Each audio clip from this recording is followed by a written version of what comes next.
بسم اللہ الرحمن الرحیم۔ داستان ایمان فروشوں کی سلسلے کی نئی ویڈیو پیش خدمت ہے۔ تمام سامعین سے گزارش ہے کہ چینل کو سبسکرائب کریں، ویڈیو کو لائک کریں اور بیل آئیکن کو بھی پریس کر دیں۔ 3-4 روز بعد کرک کے قلعے میں بھی ایک اجلاس منعقد ہوا۔ وہ صلیبی حکمرانوں اور فوج کے اعلیٰ کمانڈروں کا اجلاس تھا۔ انہیں یہ تو معلوم تھا کہ صلاح الدین ایوبی فلسطین کا ایک کلا شوبک لے چکا ہے اور اب کرک پر حملہ کرے گا۔ انہیں اس احساس نے پریشان کر رکھا تھا کہ اگر مسلمانوں نے کرک کو بھی شوبک کی طرح فتح کر لیا تو یروشلم کو بچانا مشکل ہو جائے گا۔ سلطان ایوبی صلیبی جان گئے تھے کہ سلطان ایوبی سنبھل کر آگے بڑھ رہا ہے۔ وہ ایک جگہ لے لیتا ہے، فوج کی کمی نئی بھرتی سے پوری کرتا ہے، اسے پرانی فوج کے ساتھ ٹریننگ دیتا ہے، اور جب اسے یقین ہو جاتا ہے کہ وہ اگلی ٹکر لینے کے قابل ہو گیا ہے تو آگے بڑھتا ہے۔ چنانچہ وہ کرک کے دفاع کو مضبوط کر رہے تھے اور باہر آ کر لڑنے کی بھی سکیم بنا چکے تھے، مگر اس اجلاس میں انہیں اپنی سکیم میں رد و بدل کی ضرورت محسوس ہو رہی تھی، کیونکہ ان کی انٹیلیجنس کے سربراہ ہرمن نے انہیں سلطان ایوبی، اس کی فوج اور مصر کے تازہ حالات کے متعلق انقلابی خبریں دی تھیں۔ صلیبی جاسوسوں نے بہت ہی تھوڑے وقت میں کرک میں یہ اطلاعات پہنچا دی تھی کہ سلطان ایوبی اس فوج کو قاہرہ لے گیا ہے جو اس محاذ پر لڑی اور شوبک کا قلعہ لیا تھا، اور قاہرہ میں جو فوج ہے اسے اجلت میں محاذ پر بھیج دیا گیا ہے، اور نور الدین زنگی نے اپنی بہترین فوج کی کمک اس محاذ پر بھیج دی ہے، اور سلطان ایوبی کا بھائی تقی الدین دمشق سے قاہرہ پہنچ گیا ہے، جہاں وہ سلطان ایوبی کا قائم مقام ہوگا، اور سلطان ایوبی قاہرہ چلا گیا ہے، جہاں وہ سازشیوں کو سزائے موت دے کر محاذ کی طرف روانہ ہو گیا ہے۔ صلیبیوں کے لیے یہ خبر اچھی نہیں تھی کہ قاہرہ کا نائب ناظم مصلح الدین بھی پکڑا گیا اور غداری کے جرم میں مارا گیا ہے۔ مصلح الدین صلیبیوں کا کارآمد اور اہم ایجنٹ تھا۔ صلیبی نظام جاسوسی کا سربراہ ہرمن اجلاس کو ان تبدیلیوں سے آگاہ کر رہا تھا۔ اس نے کہا، مصلح الدین کے مارے جانے سے ہمیں نقصان تو ہوا ہے، لیکن تقی الدین کا تقرر ہمارے لیے امید فزا ہے۔ وہ بے شک صلاح الدین کا بھائی ہے، لیکن وہ سلطان ایوبی نہیں ہے۔ میرے تقریب کر جاسوس اسے چکر دینے میں کامیاب ہو جائیں گے۔ یہ بھی امید افزا ہے کہ صلاح الدین اور علی بن سفیان قاہرہ سے غیر حاضر ہیں۔ میں حیران ہوں کہ تمہارے حشیشین کیا کر رہے ہیں؟ ریمان نے پوچھا، کیا وہ دورہ کھیل تو نہیں کھیل رہے؟ کم وقت ابھی تک صلاح الدین کو قتل نہیں کر سکے، ہم بہت رقم ضائع کر چکے ہیں۔ رقم ضائع نہیں ہو رہی، ہرمن نے کہا، مجھے امید ہے کہ صلاح الدین محاذ تک نہیں پہنچ سکے گا۔ اس کے ساتھ 24 باڈی گارڈ قاہرہ گئے ہیں، ان میں 4 حشیشین ہیں، ان کے لیے موقع آ گیا ہے، میں نے انتظام کر دیا ہے، وہ صلاح الدین کو راستے میں قتل کر دیں گے۔ ہمیں خوش فہمیوں میں مبتلا نہیں رہنا چاہیے، فلپ آگسٹس نے کہا۔ یہ فرض کر کے سوچو کہ صلاح الدین ایوبی قتل نہیں ہو سکا اور وہ زندہ سلامت محاذ پر موجود ہے۔ اس کے پاس اب تازہ دم فوج ہے، اس نے نئی بھرتی کو ٹریننگ دے لی ہے اور اسے نور الدین زنگی کی کمک مل گئی ہے۔ اس نے شوبک جیسا مضبوط اڈا بھی حاصل کر لیا ہے، لہٰذا اب اس کی رسد قاہرہ سے نہیں آئے گی۔ شوبک میں اس نے بے شمار رسد جمع کر لی ہے۔ اس صورت میں ہمیں کیا کرنا چاہیے؟ میں اسے موقع نہیں دینا چاہتا کہ وہ کرک کا محاصرہ کر لے اور ہم محاصرے میں لڑیں۔ ہم محاصرے تک نوبت نہیں آنے دیں گے، ایک اور صلیبی حکمران نے کہا۔ ہم باہر لڑیں گے اور اس انداز سے لڑیں گے کہ شوبک کا محاصرہ کر لیں۔ صلاح الدین صحرائی لومڑی ہے، فلپ آگسٹس نے کہا، اسے صحرا میں شکست دینا آسان نہیں۔ وہ ہمیں شوبک کے محاصرے کی اجازت دے دے گا مگر ہمارا محاصرہ کر لے گا۔ میں اس کی چالیں سمجھ چکا ہوں۔ اگر تم اسے آمنے سامنے لا کر لڑا سکتے ہو تو میں تمہیں فتح کی ضمانت دے سکتا ہوں، مگر تم اسے سامنے نہیں لا سکو گے۔ بہت دیر کے مباحثے کے بعد یہ فیصلہ ہوا کہ نصف فوج کو قلعے سے باہر بھیج دیا جائے اور صلاح الدین ایوبی کی فوج کے قریب خیمہ زن کر دیا جائے اور اس کی فوج کی نقل و حرکت پر گہری نظر رکھی جائے۔ اس اسکیم میں باہر لڑنے والی فوج کی تعداد کے متعلق فیصلہ کیا گیا کہ سلطان ایوبی کی فوج سے 3 گنا نہ ہو تو دگنی ضرور ہو۔ عقب سے حملے کے لیے الگ فوج مقرر کی گئی اور یہ پلان میں یہ بھی شامل کیا گیا کہ مسلمان فوج کی کمک اور رسد شوبک سے آئے گی، لہذا شوبک اور مسلمانوں کے درمیانی فاصلے کو چھاپا ماروں کی زد میں رکھنے کا انتظام کیا جائے۔ فوجی کمانڈروں نے کہا کہ سامنے سے اتنی زیادہ قوت سے حملہ کیا جائے کہ صلاح الدین ایوبی جم کر لانے پر مجبور ہو جائے۔ صلیبیوں کو دراصل اپنی بختر فوج پر بھروسہ تھا، ان کی بیشتر فوج زرہ پوش تھی، سروں پر آہنی خود تھے، پیشانیوں سے ناک اور منہ تک چہرے آہنی خودوں کے مضبوط نقابوں میں ڈھکے ہوئے تھے۔ انہوں نے اونٹوں کو بھی زرہ پوش کر لیا تھا، اونٹوں کے سروں پر آہنی غلاف چڑھا دیے گئے تھے اور پہلوؤں کے ساتھ لوہے کی پتریاں لٹکتی تھی جو تیروں کو روک لیتی تھی۔ انہوں نے کوشش کی تھی کہ بہتر قسم کے گھوڑے حاصل کر سکے۔ یورپی ممالک سے لائے ہوئے گھوڑے صحرا میں جلد تھک جاتے ہیں اور پیاس سے بے حال ہو جاتے ہیں۔ صلیبیوں نے عربی علاقوں سے گھوڑے خریدے تھے مگر ان کی تعداد اتنی زیادہ نہیں تھی۔ انہوں نے مسلمانوں کے قافلوں سے گھوڑے چھیننے شروع کر دیے تھے۔ گھوڑے چرائے بھی تھے۔ سلطان ایوبی کے گھوڑے بہتر نسل تھے۔ عرب نسل کے یہ سرائی گھوڑے پیاس سے بے نیاز میلوں بھاگ سکتے تھے۔ ان جنگی تیاریوں اور اہتمام کے علاوہ صلیبیوں نے نظریاتی جنگ کا محاذ جو کھلا تھا اس کے متعلق ان کی انٹیلیجنس کے ڈائریکٹر ہمن نے رپورٹ پیش کی کہ صلاح الدین ایوبی کو مصر کے جنوب مغرب کے سردی علاقے سے بھرتی نہیں ملے گی۔ یہ وہی علاقہ تھا جس کے متعلق سلطان ایوبی کی انٹیلیجنس کے نائب سربراہ حسن بن عبداللہ نے رپورٹ دی تھی کہ وہاں کے لوگ اب فوج میں بھرتی نہیں ہوتے بلکہ بعض لوگ فوج کے خلاف بھی ہو گئے ہیں۔ یہ جفاکش اور جنگجو قبائل کا علاقہ تھا جس نے سلطان ایوبی کو نہایت اچھے سپاہی دیے تھے، مگر اب ہرمن کی رپورٹ سے ایک ظاہر ہوتا تھا کہ صلیبی تخریب کار اس علاقے میں پہنچ گئے ہیں۔ وہاں نوبت یہاں تک پہنچی ہوئی تھی کہ حسن بن عبداللہ نے یہ معلوم کرنے کے لیے کہ اس علاقے کے لوگ فوج کے خلاف کیوں ہو گئے ہیں 2 مخبر بھیجے تھے، دونوں قتل ہو گئے تھے، ان کی لاشیں نہیں ملی تھی۔ پراسرار سے ایک اطلاع ملی تھی کہ ہمیشہ کے لیے غائب کر دیے گئے ہیں۔ وہ علاقہ جو بہت وسیع اور عریض تھا، جاسوسوں اور مخربوں کے لیے بہت ہی مضبوط قلعہ بن گیا تھا، وہاں سے کوئی معلومات حاصل ہوتی ہی نہیں تھی۔ اتنا ہی پتا چلا تھا کہ وہاں کے لوگ ہیں تو مسلمان لیکن قوم پرست اور عقیدے کے بہت ڈھیلے ہیں۔ ہرمن نے تفصیلات بتائے بغیر کہا کہ اس کا تجربہ کامیاب رہا ہے۔ وہ مصر کے تمام تر سرحدی علاقے میں اس طریقہ کار کو پھیلائے گا، پھر انصرات کو مصر کے اندر لے جانے کی کوشش کرے گا۔ اس نے امید ظاہر کی کہ وہ مصر کے قصبوں اور شہروں کو بھی اپنے اثر میں لے لے گا۔ اس نے کہا، میں مسلمانوں کی ایک ایسی خامی کو ان کے خلاف استعمال کر رہا ہوں جسے وہ اپنی خوبی سمجھتے ہیں۔ مسلمان درویشوں، فقیروں، وظیفے اور چلے کرنے والے عاملوں اور مولویوں کو کٹیا میں بیٹھ کر اللہ اللہ کرتے رہنے والے مجذوب قسم کے لوگوں کے فوراً مرید بن جاتے ہیں۔ درویشوں وغیرہ کا یہ گروہ اسلامی فوج کے ان سالاروں کے خلاف ہے جنہوں نے ہمارے خلاف جنگیں لڑ کر شہرت حاصل کی تھی۔ یہ درویش اپنے متعلق لوگوں کو یقین دلاتے ہیں کہ خدا ان کے ہاتھ میں اور وہ خدا کے خاص بندوں میں سے ہیں۔ وہ صرف نام پیدا کرنا چاہتے ہیں، ان میں میدان جنگ میں جانے کی ہمت اور جرت نہیں، لہٰذا وہ گھر بیٹھے وہی شہرت حاصل کرنا چاہتے ہیں جو سالاروں نے جہاد میں حاصل کی ہے۔ اگر دیانتداری اور غیر جانبداری سے دیکھا جائے تو مسلمانوں کے یہ فوجی لیڈر، جن میں صلاح الدین ایوبی اور نور الدین زنگی بھی شامل ہیں، قابل تحسین انسان ہیں۔ ان میں سے جنہوں نے یورپ تک اسلام پھیلا دیا اور اسپین کو اپنی سلطنت میں شامل کر لیا تھا، بجا طور پر حق رکھتے ہیں کہ قوم اپنی عبادت میں بھی ان کا نام لے، مگر ان کے خلیفوں نے اپنا نام عبادت میں شامل کرے فوجی لیڈروں کی اہمیت گھٹا دی۔ اس کے ساتھ مسلمانوں میں نام نہاد عالموں اور اماموں کا ایک گروہ پیدا ہوا جو عمل سے گھبراتا تھا۔ انہوں نے کہا کہ جو کچھ ہیں وہ عالم اور امام ہیں۔ یہ گروہ خلیفوں کی آڑ میں جہاد کے معنی مسق کر رہا ہے تاکہ لوگ جہاد میں جانے کی بجائے ان کے گرد جمع ہوں اور انہیں خدا کے برگزیدہ انسان مانیں۔ ان کے پاس پراسرار سی باتیں اور باتیں کرنے کا ایسا طلسماتی انداز ہے کہ لوگ یہ سمجھنے لگے ہیں کہ ان برگزیدہ انسانوں کے سینے میں وہ راز چھپا ہوا ہے جو خدا نے ہر بندے کو نہیں بتایا۔ چنانچہ سیدھے سادے مسلمان ان کے جال میں پھنستے جا رہے ہیں۔ میں انہی عالموں اور درویشوں کو استعمال کر رہا ہوں۔ مسلمانوں کی یہ کمزوری ہمیں بہت فائدہ دے رہی ہے۔ میں مسلمانوں کو اسلام کی ہی باتیں سنا کر اسلام کی بنیادی روح سے دور لے جا رہا ہوں۔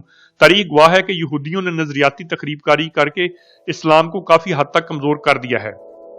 میں انہی کے اصولوں پر کام کر رہا ہوں۔ یہی وہ محاذ تھا جس کے متعلق سلطان ایوبی پریشان رہتا تھا۔ پریشانی کا اصل باعث یہ تھا کہ اس محاذ پر اپنی ہی قوم کے افراد ان کے خلاف لڑ رہے تھے اور یہ محاذ اسے نظر نہیں آتا تھا۔ تقی الدین اور ان حکام کو جنہیں قاہرہ میں رہنا تھا ہدایت دے کر سلطان ایوبی محاذ کی طرف روانہ ہو گیا۔ اس کے ساتھ 24 ذاتی محافظوں کا دستہ تھا۔ صلیبیوں کو باڈی گارڈ کی نفری کا علم تھا اور انہیں یہ بھی علم تھا کہ اس دستے میں 4 حشیشین ہیں جو نہایت کامیاب اداکاری سے اور بہادری کے کارناموں سے محافظ دستے کے لیے منتخب ہو گئے تھے۔